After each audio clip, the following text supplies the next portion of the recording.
Also, the emu is making an appearance.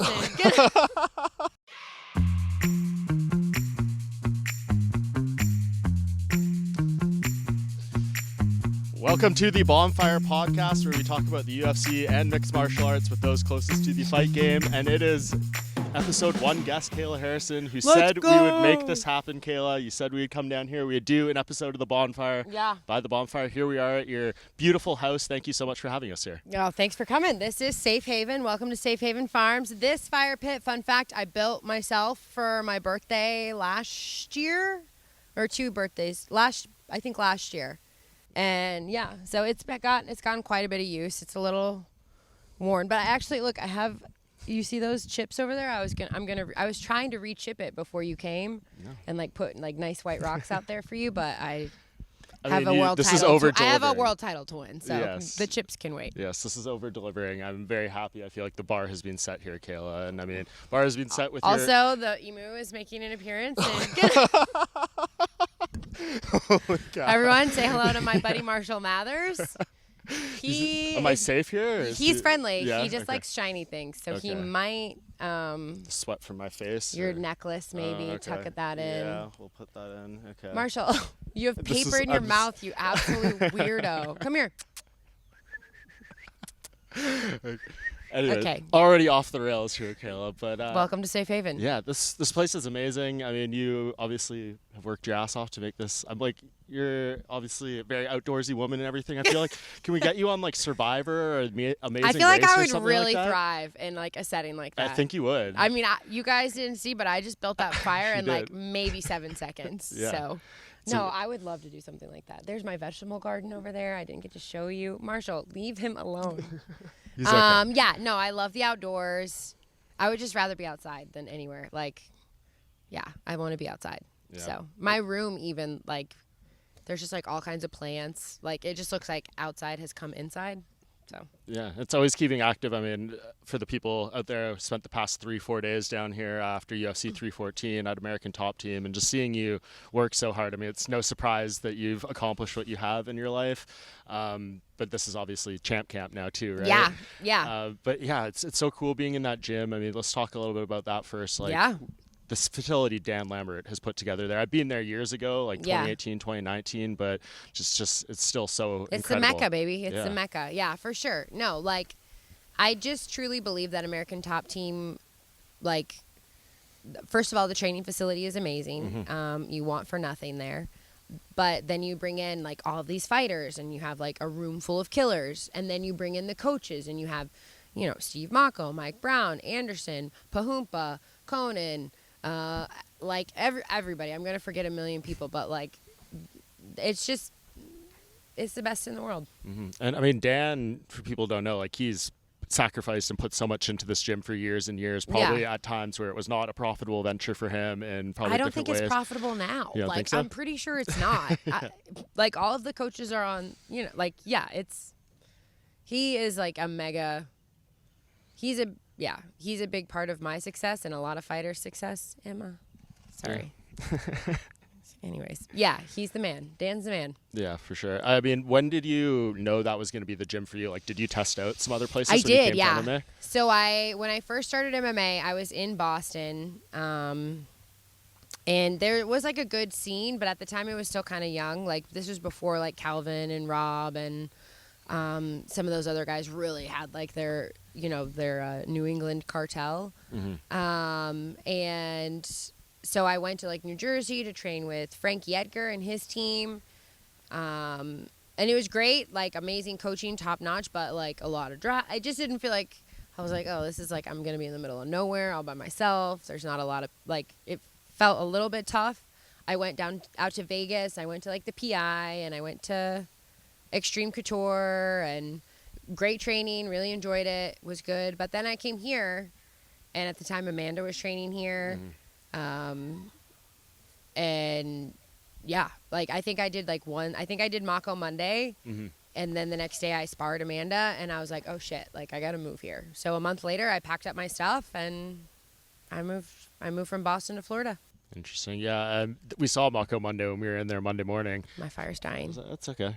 Do we want to rekindle It's it? all right. We're good. Yeah. We're on like a little bit of a we tight got some schedule, time so I don't crunch want you to think like normally like a true outdoors woman that I am, I would be tending the fire and not just like jabbing away, but yeah. If anyone's listening to this week's podcast on audio, I advise you stop now, switch it to the YouTube version.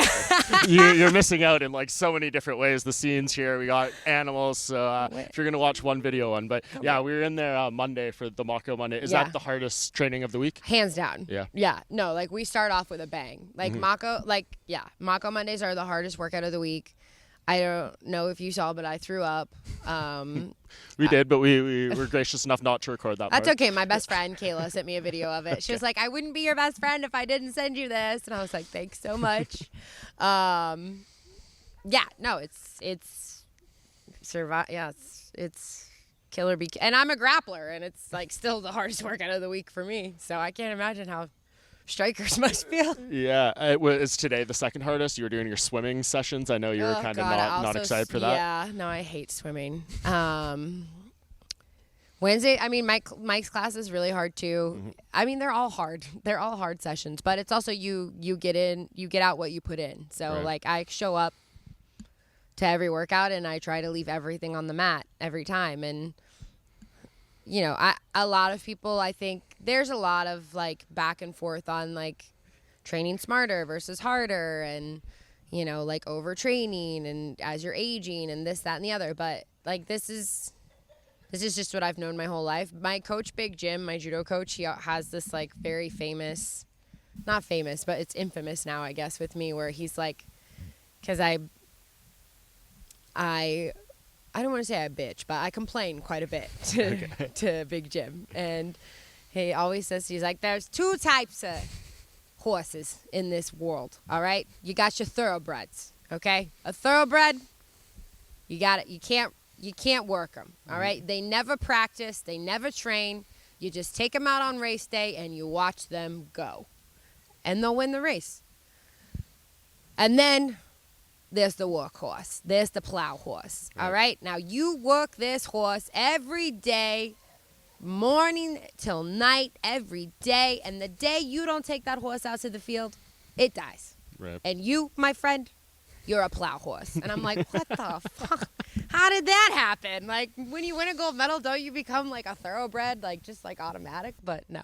Sure. Okay. Papa Squat. Let's go. We're 3-person podcast. He likes you. Yeah, this is great. Could only have dreamed of these type of scenes here, Kayla. It's great. The fire's still going back up a little bit now. Okay, It's all working itself out. Yeah. Oh, Marshall. Who pushes you the hardest, would you say, in the gym right now? I mean, me. Like gives you the best rounds. Oh, who gives me the hardest time in training? Like a name? A couple names, maybe? I mean, they all do. Like, everybody kills me. What do you mean?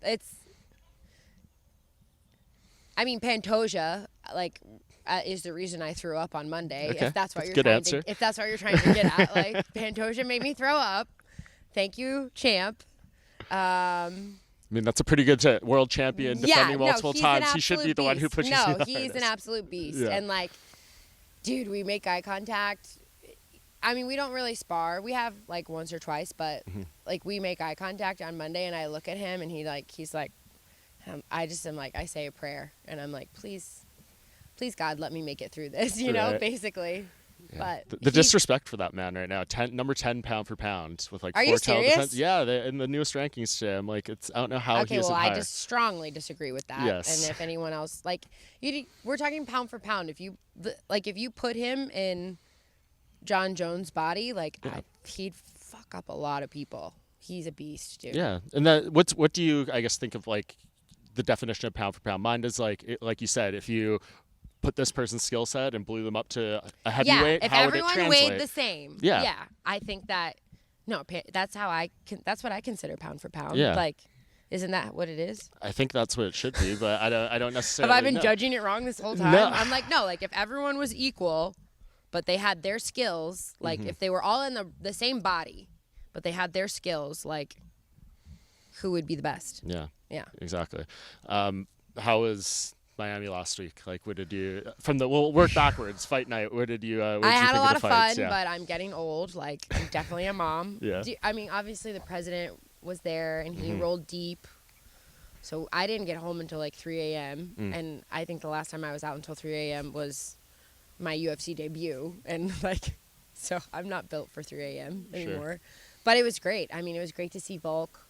I do like Diego a lot. You know, he was a PFL guy for a little bit. So like, I love to see his rise, and I have no doubt he'll be back. But I mean, it's hard not to love Volk, right? Like, it's hard not to love that guy. And to see him come back after 2 big losses and get back what's his was awesome. Yeah, all the fights were good. Patty looked great. I felt it was tough to watch Mike. Like, I'm a big fan of him. But I don't know how old he is. 37, I believe. 37. I think he turns 38 like next week or something. Yeah, so I mean, that's hard, you know? Like, it's hard because... Dude, I know he trains hard. Like, I know he works hard. But father time waits for no man or woman. Who else? Yair Rodriguez looked solid. Yeah. John Silva, I think, against Bryce Mitchell was the one a lot of people are talking about. Yeah, that one was, he got fucked up. Yeah. That was hard to watch. Yeah. I know you don't, like, watch the sport too closely, right? Like, you're not pulling up on Saturday nights watching every card, right? No, I'm not. Yeah. What about, like... You know, the first fight of the night, I think, was Nora Cornoli. She's a bantamweight. I missed it, weight. but I only missed it because I was waiting to get into the venue with everyone else. It was like the Secret Service were like opening trunks and checking bags, and I was like, yeah, we went that true as well, going through the media. But like, do you care about something like that? Like, you know, those are, you know, fighters who have a long way to go. Probably not anyone's gonna meet. I mean, but... I don't like. I do not want to be disrespectful in the sense that like to say no, I don't care. Like. Every fight matters. Every fight is important, especially. But I'm just on my journey is. It's chaos over there. Yeah, they're all getting ready. They can smell the smoke. It's that's not why. It's not gonna overlap with someone like herself. So. Yeah. No. Yeah. I think that.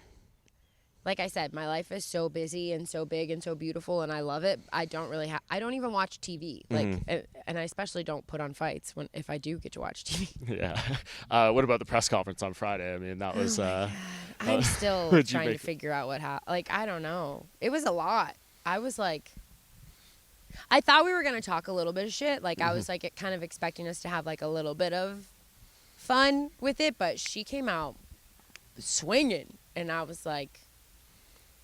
It kind of works in my favor because she talks so much that everybody just hates her. So I win a lot of fans, like, when I just, like, keep my, you know, like, I'm just like, all right, like, whatever, honey. Like, she was talking about Cyborg and running and grandmas and skinny and blood, like, walking tacos. And I was like, what is happening right now? All right, like, we'll see. I didn't get the taco line, but she clearly came with some stuff prepped that she's like, I'm getting to these talking points. Yeah, she was like, I'm going to say this about you now. Yeah. And it was funny. Your approach is just go with the flow type of thing. Yeah, I definitely don't like prepare material for, I'm like if I have a zinger, you know that's like an actual zinger. Sure. So you can respect that about me because I am pretty funny sometimes, but I did not have any zingers.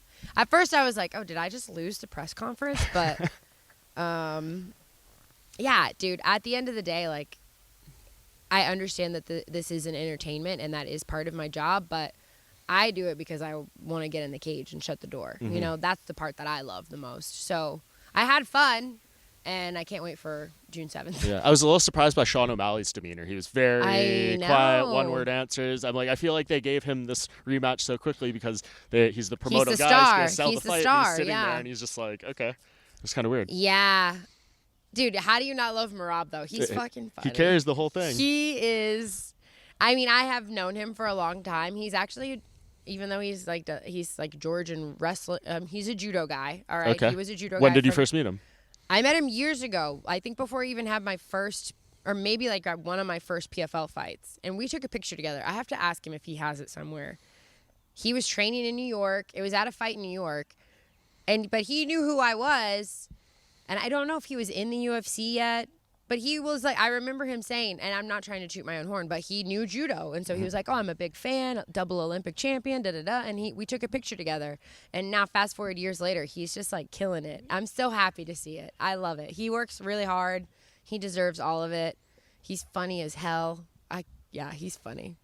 We did like actually in Jersey last year, I went to the fights, and we did like I don't know, the UFC like does like promotional stuff, and so I just like guest fighter thing, like meet and greets. started doing all this cool shit. So we went to like an aquarium, and I got to pet a baby sloth, and we went to like the boardwalk, and we were like riding these little dinky boardwalk rides, and he was like, "I'm so scared, hold my hand," and I was like, "Oh my god, Rob, you're one of the baddest motherfuckers on the planet." Like, it was so cute. Yeah, that's him. great that he recognized you from those days. I mean, how different is it now? Like, honestly, like you've a 2-time Olympic champion, 2-time PFL champion. Yeah. Is any of the attention you got from that comparable from what you've experienced in the UFC so far? No. I mean, after the only thing I guess I can really compare it to is like in my first Olympics, I won against a British girl in London in the finals. So like our match was televised everywhere, prime time, like.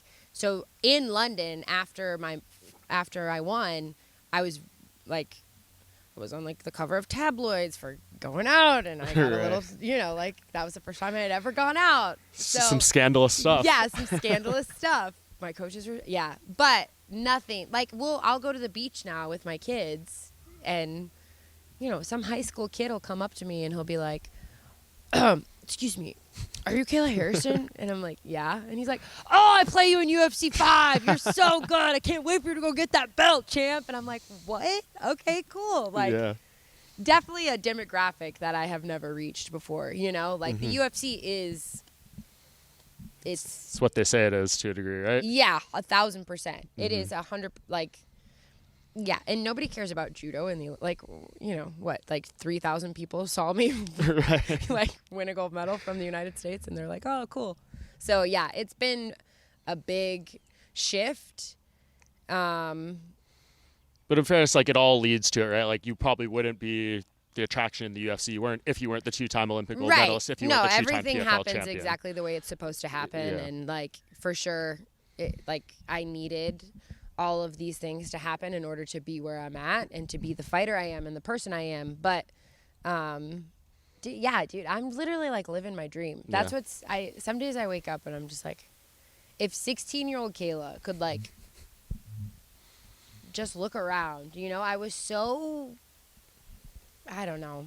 I was in such a bad place, and like, not to say that my life is perfect, because of course there's always going to be shit, there's always going to be roadblocks, there's always going to be hurdles, there's always going to be mountains to climb, but like I'm really proud of the life that I've created for myself and for that version of myself, like, okay guys. You got some noises from the barn. Yeah, there, so. We're out by the barn because we're at a bonfire. But yeah, I'm just really happy, and I feel truly blessed to be where I'm at, doing what I'm doing. Like, yeah, God is good. Yeah. You happy with the date of the fight, the location? Do you have like much connection to the state of New Jersey? And well, I mean, Mako's from Jersey, so he keeps calling it God's country. So we're just going with that. We're like, June, Julianna, Jersey, Jesus, like, here we go. It's all lining up. Yeah. I mean, I think they put some big cards there. Obviously, they're probably going to send you to New York to do some media and stuff like that fight week. So, and honestly, like, for the old school people, before New York opened, New Jersey like historic, iconic fights have happened there. Really? For so many years, in the UFC. So. I'm gonna tell me. I'm gonna quiz you. Oh God. Well, I think one of the first ones they had there that I remember when I started watching was Michael Bisping and Rashad Evans. Just the main event, UFC 86, I believe. Oh my God. Wow, I think that before is a that, long like time of watching. Yeah, I mean, the first UFC event I went to in person was UFC 57. Wow, I was 16 years old. You can see me. I bought one ticket. My mom was there for a work conference. God. I bought one ticket, and I was seated right where the fighters walk out. So if you go back and watch that pay-per-view broadcast, you can see me in my curly hair with my UFC sweater, so excited when Rampage walks out. And UFC, what, 57? 50, or no, sorry, 60, what was it, 63, 64. UFC 364. It was headlined by, I forget the numbers, they're so blended together at this point. know. It was headlined by Anderson Silva versus Travis Lutter, and Travis Lutter missed weight for his title fight. Oh no. And that's when they did on the scale it was one weigh-in on the stage, and that like was ceremonials were now, and they held a towel in front of him, and like the entire side of the arena behind the towel was able to see. Him? Yeah, saw my gosh, him, and it was that's intense. Yeah, it was. I'm rowdy. glad I don't do that now. But yeah, from that moment on, I knew like this is the sport for me. I want to Really? be involved with this. I remember That's so cool, I was dude. walking out, the guys, the 16. the tap out guys, like Mask, R.I.P. Mm-hmm. He saw me walking out of the arena by myself, and he was like, "What are you doing here alone?" And he gave me all his armbands and everything. No and he was way. like, you know, you're the future fans of the sport and everything. So Aw. from there, you were hooked. I went to some more, and yeah, That's cool. here we are. I mean, it's a Analogy, guys. this is Your own about damn you. podcast. Yeah, it's a dream come true to be able to do this. So I never take it for granted. Same. Yeah, you should relish it. Were you surprised when Amanda showed up in the front row at the press conference? No. I mean, I guess a little bit. I was surprised that she was at the press conference. I was expecting to see her at the fights. I had heard a rumor that she was getting inducted into the Hall of Fame, but I'm not like, yeah, it's good. I mean, she lives down here. Yeah. I would show up if I was thinking about coming back and Sure. there was a title fight in the weight division that I used to reign supreme at. I would definitely come tip my hat. Yeah. So. Well, I guess that's the part. There's just a difference to show up, or a difference in showing up with the intention she apparently did to declare herself, I'm getting the winner here. Yeah. Yeah. No, I was surprised by that. Yes, because I haven't talked to her in a long time. I haven't seen her in a long time. Had no idea, but it's good to know that she's been listening and she's been watching and she's ready. She's ready to come back. I'm pumped for that. Yeah, and she's done some media. Like she said, she wants you to win. Like I'll take Julianna. I guess we'll do the trilogy, but it's pretty clear. Like Good. She wants this. That's awesome. That makes me happy. You know, like step by step, I have to go. Of course. Whoop on Julianna, but like that was always the fight that I wanted, and I never meant it in like a disrespectful manner. I never meant it like I'm better than you, or like I just think that like she is the greatest of all time. To me, that's a very clear distinction, like where she has put herself. And I didn't come to the sport to be the second greatest, you know, like may we share the cage with respect and dignity, and may the best woman win. Yeah, for sure. She's did some scrums backstage. I think one of the quotes that I thought was interesting, she said, the times I trained with Kayla, it was either like I was coming back from vacation or like was out of shape, and like she never saw like the real me. Obviously, you know, you're not following her day-to-day life, so you don't know the truth of that. But like, when you hear that, does it sound like maybe coping for how the training sessions went? Do you think that's sincere? Did it feel like you were getting like, you know, a not great version of her in the training? I mean, well, we didn't really like train live a whole lot. It was a lot of drilling and like situational stuff from what I recall. So like I wasn't going 100%. Like, she got 40% of me too, but I was at the gym every day. So when she wanted to train, I made myself available. Like, not just because, like, obviously it's such a great opportunity for me to train with the best in the world and to have that, but also because I'm a team player. And, like, if Yana says, hey, I need someone to spar, like, I try and show up for Yana. If Michelle needs someone to, like, I try to be what I want my teammates to be, you know, and I try to lead by example. So, I mean, I don't make anything of it. Like, it was a long time ago. Like, a lot has changed. I'm a different person and a different fighter now. What's the difference of, like, a situation you guys had in, like, you know, Kyoji and Pantoja? You know, I talked to them both, and they're like, you know, we love each other. We're our main training partners. We're going to fight one day probably, and we're going to make a lot of money, and then we'll probably train again after. Yeah. I mean, that was kind of what I wanted to do. Like, yeah. I don't know. I mean, I think that everyone is different, you know, and like this sport, it's difficult because where I come from in judo, like everybody trains with everybody, like all the time. I spent the majority of my time overseas training at training camps with all of the best girls like literally a month before my Rio games, I was in France training with the girl who I fought in the finals of the Rio games. So like, to me, it's not a big deal. Like we go out, we bow, we shake, you know, and like, may the best woman win. Like, but I think maybe it's different culture or just different mentality. And that's okay. You know, I have no problem with that. If we're not going to be friends, like, it's her loss because I'm a really good friend. Speaking of stuff at the gym, you know, we have Dustin in there. Yeah. Dustin Poirier, of course, for the people who don't know. He's preparing for his final fight. We won't spill the beans on when, where, who that's going to be against. We might know. An announcement is coming soon. We'll say yes, we know. But just like, for your time there, what has he meant to the team, and I guess like how has he helped you? We see you guys. You seem like you're he's pretty the friendly. man. Yeah. No, I mean he's the man.